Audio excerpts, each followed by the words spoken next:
John Lennon said people considered him a drunk idiot when he made one of his post-Beatles albums. The album produced only one hit, and it was a love song. In fact, it's a cover of one of the most famous love songs of all time. In 1975, John released a cover album full of rock and pop standards from the 1950s and 1960s called Rock and Roll.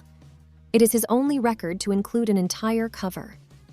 In a 1980 interview from the book All We Are Saying, the last major interview with John Lennon and Yoko Ono, he talked about what it was like to cover songs by Buddy Holly and other artists of that era. "I remember that," he said. "I don't remember chords or lyrics or anything from the Beatles," he revealed. "So my performance is like this. I always go back to the music the Beatles played before they wrote, you see. I will always enjoy doing that."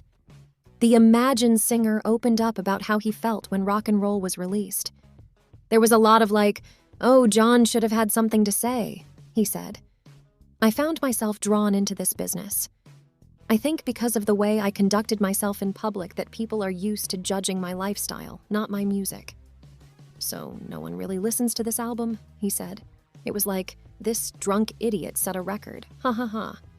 So I don't think there are many people who actually listen to it without seeing a guy with a Tampax on his head. So maybe laughs in the future.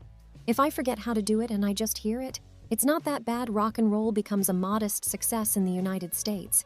It climbed to number 6 on the Billboard Hot 100 and remained on the chart for 15 weeks. The record spawned one single, a cover of Ben E. King's Stand By Me. The song peaked at number 20 and remained on the chart for 9 weeks. King's version of the song would grow thanks to Stephen King's Stand By Me adaptation starring River Phoenix and Will Wheaton. According to the official charts company, Rock and Roll peaked at number 6 in the UK and spent a total of 28 weeks in the charts. John's Stand By Me peaked at number 30 and spent 7 weeks on the chart. Stand By Me has inspired many covers over the years, and John's remains the most famous.